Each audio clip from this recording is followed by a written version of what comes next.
மே 21 investigation over. ஏன்னா மே 5ஆம் தேதி தர்மமுனீஸ்வரர் வந்து ஏத்தப்படுறாரு. 71 விட்னஸ் சொல்லப்படுது. இதுல 2 எக்ஸ்பர்ட்ஸ் அரசு தரப்புல இருந்து ஒப்பீனியன்ஸ் எல்லாமே இங்க கேட்கப்பட்டு தான் வந்துட்டு ஃபைனலா இவர்தான் குற்றவாளி அப்படிங்கிறது, கூடவே இவருக்கு செக்ஷன் 103 பிஎன்எஸ் மற்ற போக்சோ பிஎன்எஸ் செக்ஷன்ஸ் கீழே இரட்டை தண்டனை அப்படிங்கிறது கொடுக்கப்பட்டிருக்கு. இரட்டை தண்டனைனா என்ன? இரட்டை தண்டனை அப்படிங்கிறது செயலின் விளைவுகளை பொறுத்து ஒரு தண்டனை எங்கேயாவது குறைக்கப்பட்டால் கூட இன்னொரு தண்டனை நிலைநாட்டப்படும்.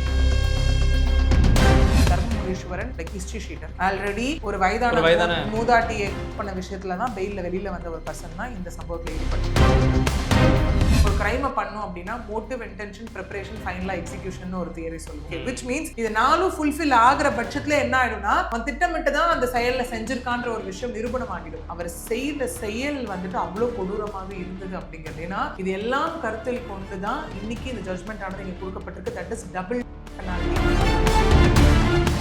தண்டனை யார் பெற்றிருக்காங்களோ அவங்க இந்த ரெண்டுல இருந்து விலக்கு பெறணும்னா அப்போ அதுக்கு ஆப்ஷனே கிடையாது. கருணை மனு அக்செப்ட் பண்ணப்பட்டாலும் கூட ஆப்ஷனே கிடையாது. ஏன்னா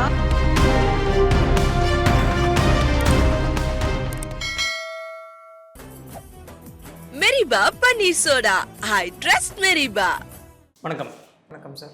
விளாத்திக்குளம்ல சில மாதங்களுக்கு முன்னாடி இப்போ கோயம்புத்தூர் சூழல் நடந்திருக்கிறது போலவே ஒரு சிறுமி செய்யப்பட்டிருந்தாங்க. அந்த குற்றவாளிகள் வந்து கைது செய்யப்பட்டிருந்தாங்க. அவர் வந்து இன்னைக்கு கோர்ட்ல ஆஜர்படுத்தப்பட்டிருக்கிறாரு. தீர்ப்பு வழங்கியிருக்கிறாங்க தூத்துக்குடி நீதிமன்றத்துல.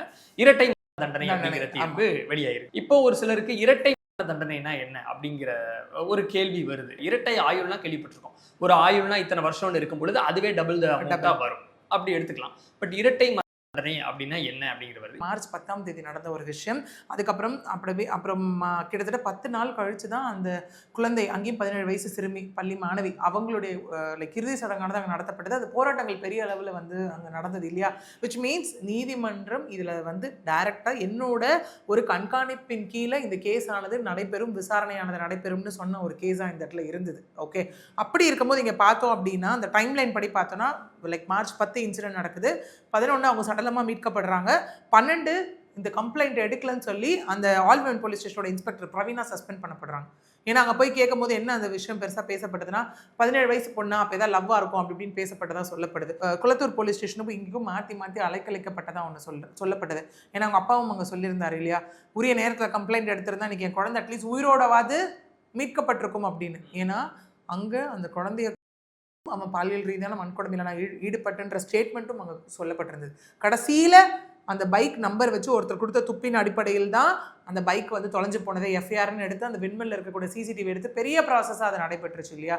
இன்னொன்று இந்த தர்மமுனீஸ்வரன் ஹிஸ்டரி ஷீட்டர் ஆல்ரெடி ஒரு வயதான மூதாட்டியை பண்ண விஷயத்துல தான் பெயில்ல வெளியில வந்த ஒரு பர்சன் தான் இந்த சம்பவத்தில் ஈடுபட்டது. ஏன்னா எங்கேயாவது இந்த மாதிரி தனிமையில பெண்கள் போவாங்களான்னு டார்கெட் பண்ணி அவங்க நகையை பிடுங்கிறது, அந்த மாதிரி ஒரு சம்பவத்தில் ஈடுபடக்கூடிய ஒரு பர்சன் தேவைப்பட்டால் அதிகபட்சமாக செஞ்சுட்டு இருந்தார் இந்த இடத்துல. Habitual offender history sheeter. Okay, so இது மார்ச் 19 என்ன ஆகுது, சாயல்குடி ராஜபாண்டி நகரை சேர்ந்த இந்த Dharmamuneeswaran based on CCTV cellphone tower மூலியமா அரெஸ்ட் பண்ணப்படுறாரு.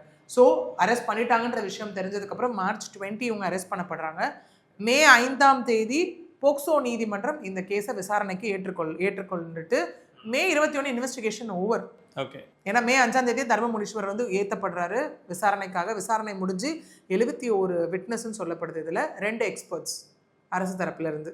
ஓகே, இந்த ஒப்பீனியன்ஸ் எல்லாமே இங்கே கேட்கப்பட்டு தான் வந்துட்டு ஃபைனலாக இவர்தான் குற்றவாளி அப்படிங்கிறது, கூடவே இவருக்கு செக்ஷன் 103 பிஎன்எஸ் மற்ற போக்சோ பிஎன்எஸ் செக்ஷன்ஸு கீழே இரட்டை இலை தண்டனை அப்படிங்கிறது கொடுக்கப்பட்டிருக்கு.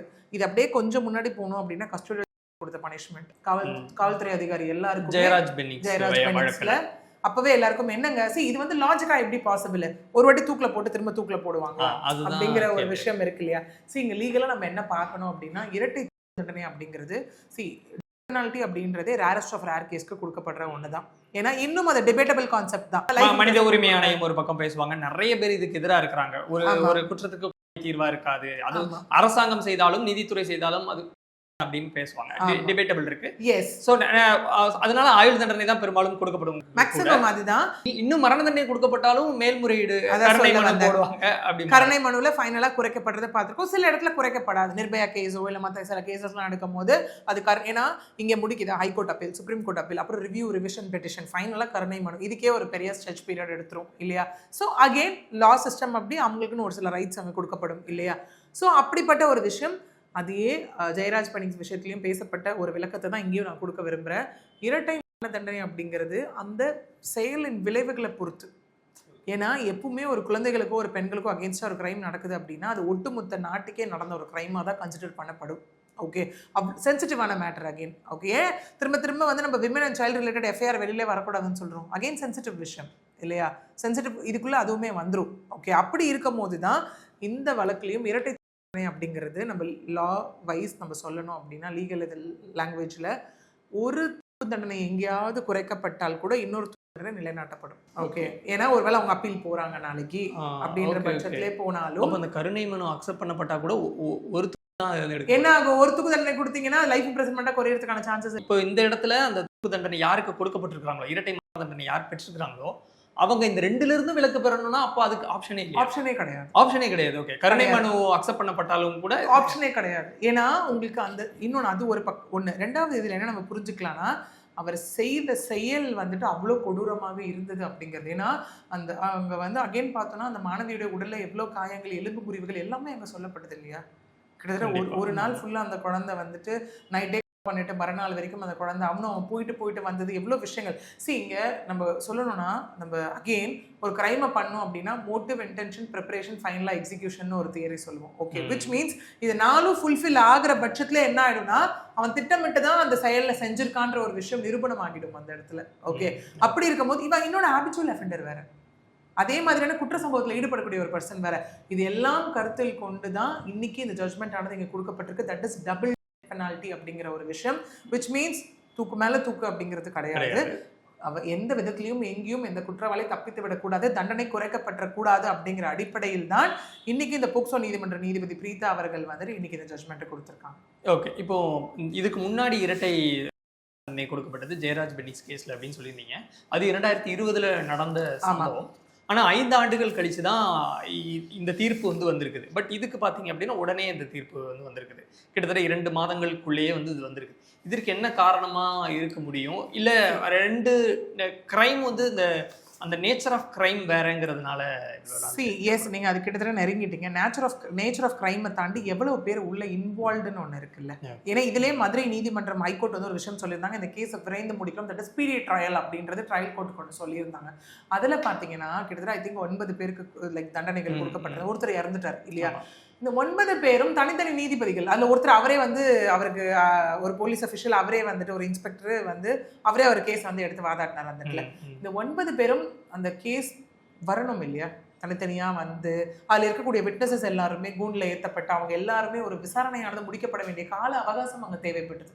ஓகே, இங்கே குற்றம் செய்தவர் ஒருத்தர் அப்படின்னும் போது விச் மீன்ஸ் ஒருத்தர் தான் இங்கே விசாரிக்கணும், அதுக்கு தேவையான விட்னஸஸை இங்கே விசாரிக்கணும். இது என்னன்னா அந்த ப்ரொசீஜரில் ஏற்படக்கூடிய ஒரு விஷயம் தான். நீங்கள் ஒன்றும் இல்லை, இப்போ சிம்பிளாக யோசிச்சுக்கோங்களா, ஒரு கேஸுக்கு ஒருத்தவங்க விட்னஸாக இருக்காங்கனாலே போலீஸ்க்கு எவ்வளோ பெரிய பாடாக இருக்குது. அந்த விட்னஸை கரெக்டான டேட்டுக்கு வர வைக்கணும், வர வச்சு அவங்கள ப்ராப்பராக அவங்கள என்ன இருக்கோ அந்த விஷயத்த சொல்ல வச்சு அது. ஏன்னா இங்கே ஒரு விட்னஸுமே ஒரு சின்ன விஷயமே இந்த கேஸில் பெரிய ஒரு டேர்னை கொண்டு வரக்கூடிய ஒரு பெரிய எவிடன்ஸஸாக அங்கே இருக்க போகுது இல்லையா?